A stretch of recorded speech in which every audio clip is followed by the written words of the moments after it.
ಒಂದು ನನಗೆ ರಾಜಕೀಯ ಗೊತ್ತಾಗಿದ್ದೆ ಸನ್ಮಾನ್ಯ ದೇವೇಗೌಡ ಸಾಹೇಬರಿಂದ. ನಾನು ಬೆಂಗಳೂರಿಗೆ ಹೊಟ್ಟೆಪಾಡಿಗೋಸ್ಕರ ಬಂದವನು. 76-77ರಲ್ಲಿ ದೇವೇಗೌಡ ಸಾಹೇಬರು ಪರಿಚಯ ಆದವರು. ನಾನು ಇವತ್ತೇನಾದ್ರು ನಿಂತ್ಕೊಂಡು ಇಲ್ಲಿ ಧೈರ್ಯವಾಗಿ ಎಂಥ ಸಮಸ್ಯೆಗಳು ಬಂದರೂ ಕೂಡ ಅದಕ್ಕೆ ಪರಿಹಾರ ಇದೆ ಅಂತ ಗೊತ್ತಾಗಿದ್ದು ಸುಮಾರು 30 ವರ್ಷಕ್ಕೂ ಮೇಲ್ಪಟ್ಟ ಕಾಲ ಅವ್ರ ಜೊತೆಯಲ್ಲಿ ಅವರ ಒಬ್ಬ ಶಿಷ್ಯನಾಗಿ ಕೆಲಸ ಮಾಡಿದ್ರಿಂದ. ರೇವಣ್ಣವರು ನನಗೊಬ್ಬ ಹಿರಿಯ ಸಹೋದರರು, ಕುಮಾರಸ್ವಾಮಿಯವರು ನಮ್ಮ ಇನ್ನೊಬ್ಬ ಹಿರಿಯ ಸಹೋದರರು. ನಾನು ಸ್ವಲ್ಪ ಗೊಂದಲದ ವ್ಯವಸ್ಥೆಯಲ್ಲಿದ್ದಂಥ ಸಂದರ್ಭದಲ್ಲಿ ನನಗಾಗಿರ್ತಕ್ಕಂಥ ನೋವನ್ನು ಹಂಚ್ಕೊಂಡಿರ್ತಕ್ಕಂಥ ಯಾವುದಾದ್ರು ಒಂದು ಕುಟುಂಬ ಇದ್ದರೆ ಅದು ಸನ್ಮಾನ್ಯ ದೇವೇಗೌಡರ ಕುಟುಂಬ. ಫಲಿತಾಂಶ ಬಂದ ತಕ್ಷಣ ನನಗೆ ಸಂಪರ್ಕ ಮಾಡಿ 16 ಬಾರಿ ಸಮಾಧಾನ ಮಾಡಿ, ನೀನು ನನ್ನ ಹತ್ರ ಬೆಳೆದಿದ್ಯಾ ಅನ್ನೋದಾದರೆ ನೀನು ಧೈರ್ಯವಾಗಿ ಇದನ್ನು ಎದುರಿಸಬೇಕು ಅಂತ ಹೇಳಿದಂಥವರು ಸನ್ಮಾನ್ಯ ದೇವೇಗೌಡರು. ಹಾಗಾಗಿ ಇವತ್ತು ನಾನು ನನ್ನ ತಂಗಿಯ ಒಂದು ವರ್ಷದ ಆರಾಧನೆ ಇತ್ತು, ಅದು ಮುಗಿಸ್ಕೊಂಡು ಸ್ವಲ್ಪ 15 ನಿಮಿಷ ಲೇಟ್ ಆಯಿತು. ಅವ್ರು ಕ್ಷಮೆ ಕೊಡಿದೆ. ಅವರ ವೈಖರಿ, ಅವರ ದೂರದೃಷ್ಟಿ, ದೇಶದ ಬಗ್ಗೆ, ರಾಷ್ಟ್ರದ ಬಗ್ಗೆ, ರಾಷ್ಟ್ರದ ನಿರ್ವಹಣೆ ಬಗ್ಗೆ, ರಾಜ್ಯದಲ್ಲಿ ಆಗಿರ್ತಕ್ಕಂಥ ದೊಂಬರಾಟದ ಬಗ್ಗೆ ಅವರು ಸುಮಾರು 1 ಗಂಟೆಗಳಲ್ಲಿ ತುಂಬ ಭಾಗ ಅವರೇ ಮಾತನಾಡಿದ್ರು. ಅದೆಲ್ಲ ಕೇಳಿದಾಗ ನನಗೆ ಇಂಥ ಪುಣ್ಯಾತ್ಮರ ಜೊತೆಯಲ್ಲಿ ಇನ್ನೂ ಕೂಡ ಬದುಕಿದ್ದೀವಲ್ಲ ಅನ್ನೋ ಒಂದು ಸಂತೋಷ, ಸಮಾಧಾನ ನನಗಾದರೂ ಆಗಿದೆ. ದೇಶದ ಭವಿಷ್ಯದಲ್ಲಿ ರಾಷ್ಟ್ರದ ಪ್ರಧಾನಿಗಳಾದ ನರೇಂದ್ರ ಮೋದಿಯವರ ಕಾರ್ಯವೈಖರಿಯನ್ನು ಇನ್ನೊಬ್ಬ ಮಾಜಿ ಪ್ರಧಾನಿಗಳಾಗಿ 93 ವರ್ಷ ಇಡೀ ವ್ಯವಸ್ಥೆಯೇ ನೋಡಿರ್ತಕ್ಕಂಥ ಒಬ್ಬ ಪುಣ್ಯಾತ್ಮ ಹೇಳ್ತಾರೆ ಅಂದರೆ ಅವರಲ್ಲಿ ಇರ್ತಕ್ಕಂಥ ನಿಷ್ಕಲ್ಮಸವಾದ ದೇಶದ ಬಗ್ಗೆ ಇರ್ತಕ್ಕಂಥ ಅಪಾರವಾದ ಒಂದು ಗೌರವ, ನಂಬಿಕೆ ನನಗೆ ಇವತ್ತು ದುಪ್ಪಟ್ಟಾಗಿದೆ. ಆದ್ದರಿಂದ ಅವ್ರನ್ನ ನೋಡಿ ನಾನು ತುಂಬ ನನ್ನದೇ ಆದಂಥ ಕೆಲವು ಕಟ್ಟುಪಾಡುಗಳಲ್ಲಿ ಬದುಕಿದ್ದವು. ನಾನು ಇವತ್ತು ಇದಕ್ಕಿಂತ ದೊಡ್ಡದು ವ್ಯವಸ್ಥೆ ಇದೆ ಅನ್ನೋದು ಗೊತ್ತಾಗಿದೆ. ಆದರೆ ನಾನು ತುಂಬ ಸಂತೋಷ ಆಗಿದೆ. ಸೋಮಣ್ಣವರ ಗೊಂದಲಗೆ ಸ್ಪಷ್ಟತೆ ಸಿಕ್ಕಿದೆಯಾ ಸರ್? ಈಗ ಸ್ವಸ್ಥತೆ ಅನ್ನೋದಕ್ಕಿಂತ ಹೆಚ್ಚಾಗಿ ನಾವು ಯಾರೂ ದೊಡ್ಡವರಲ್ಲ, ದೇಶದ ಅಭಿವೃದ್ಧಿ ದೊಡ್ಡದು ಅನ್ನೋದನ್ನು ಸನ್ಮಾನ್ಯ ದೇವೇಗೌಡ ಸಾಹೇಬರು, ಕುಮಾರಸ್ವಾಮಿಯವರು, ರೇವಣ್ಣವರು ಸವಿಸ್ತಾರವಾಗಿ ಇವತ್ತು ಮಾತಾಡಿದ್ದಾರೆ.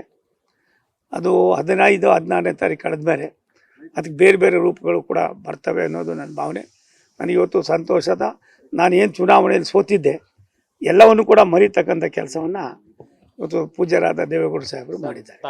ಪದೇ ಪದೇ ದೇಶದ ಅಭಿವೃದ್ಧಿ ಅಂತ ಹೇಳ್ತಾ ಇದ್ದೀರಾ, ಅಂದ್ರೆ ಲೋಕಸಭಾ ಚುನಾವಣೆ ಬಗ್ಗೆ ಚರ್ಚೆ ಆಗಿದೆ ಅನ್ನೋದು ಸ್ಪಷ್ಟವಾಗಿ ಗೊತ್ತಾಗ್ತದೆ. ಏನ್ ಚರ್ಚೆ? ಲೋಕಸಭಾ ಚುನಾವಣೆ ಬಗ್ಗೆ ಚರ್ಚೆ ಆಗಿದೆ ಅಂತ ನಾನು ಹೇಳಿಲ್ಲ.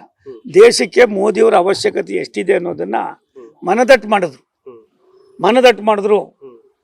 ಅವ್ರು ಎಲ್ಲಿಂದ ಎಲ್ಲಿವರೆಗೂ ಹೋದ್ರು ಅಂದರೆ ಈ ದೇಶದ ವ್ಯವಸ್ಥೆಯಲ್ಲಿ ಅವ್ರಿಗೆ ಎಷ್ಟು ಜ್ಞಾಪಕ ಶಕ್ತಿ ಇದೆ, ಭಗವಂತ, ತಾಯಿ ಶಾರದೆ ಮತ್ತು ಯಾವ ರೀತಿ ಇದ್ದಾರೆ ಅನ್ನೋದನ್ನ ನಾನು 1 ಗಂಟೆಗೂ ಮೇಲ್ಪಟ್ಟು ಕುಳಿತೆ. ಹಳೆ ದೇವೇಗೌಡರಲ್ಲಿ ಒಂದು ಸಣ್ಣದು ಕೂಡ ಬದಲಾವಣೆ ಇಲ್ಲ. ಸ್ವಲ್ಪ ಓಡಾಡೋದಕ್ಕೆ ಮತ್ತೋದಕ್ಕೆ ಕಾಲು ನೋವು ಅನ್ನೋದು ಬಿಟ್ಟರೆ ಬೇರೆ ಎಲ್ಲವೂ ಕೂಡ ಭಗವಂತ ಹಾಗೇ ಇಟ್ಟಿದ್ದಾರೆ.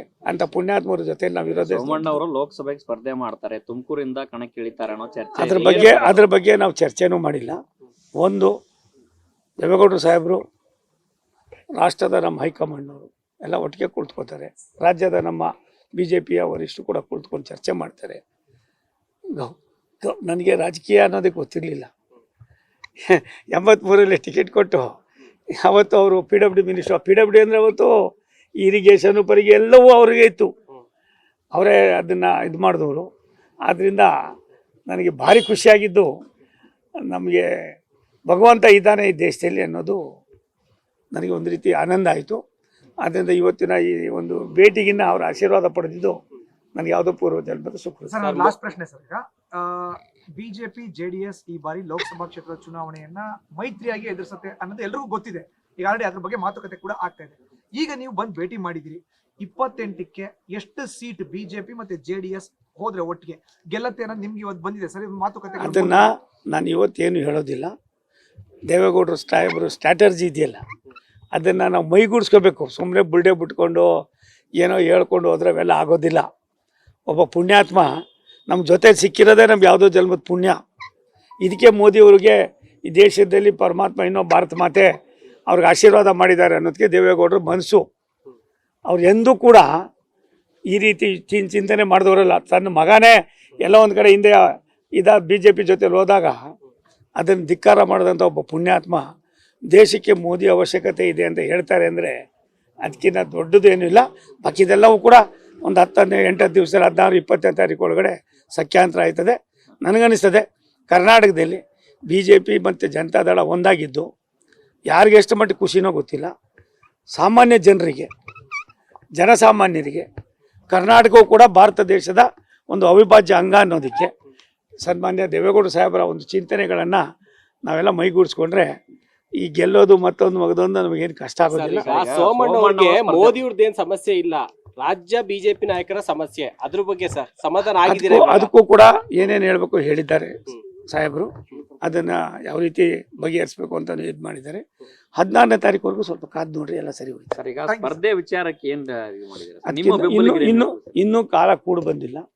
ಎಲ್ಲೋ ಆಗ ಸಖ್ಯಾಂತ ಆಯ್ತು. ನಾನು ಯಾವ ದೊಡ್ಡವನಲ್ಲ, ಆದರೆ ದೇವೇಗೌಡರ ಮಾತು ಇವತ್ತು ನನಗೆ, ನಾನೇನು ಹೋರಾಟ ಮಾಡ್ಕೊಂಡು ಬಂದಿದ್ವಿ ಹಿಂದೆ 90ರಲ್ಲಿ ಒಂದು ಬೈ ಎಲೆಕ್ಷನ್ ಆಯಿತು ಹಾಸನದಲ್ಲಿ. ಅದೆಲ್ಲವೂ ಕೂಡ ಇನ್ನೂ ಹೇಳ್ತಾರೆ ಅಂದರೆ ಅಯ್ಯೋ ಪುಣ್ಯಾತ್ಮರು, ಯಾವ ಊರು, ಯಾವ ಹಳ್ಳಿ, ಯಾವ ದೇಶ, ಯಾರು ಏನು, ಪ್ರಪಂಚ ಏನು, ದೇಶದಲ್ಲೇನು, ಯಾವ ಮೂಲೆಯಲ್ಲೇನು, ಭಾರತ ದೇಶದ ಒಡಂಬಡಿಕೆ ಏನು.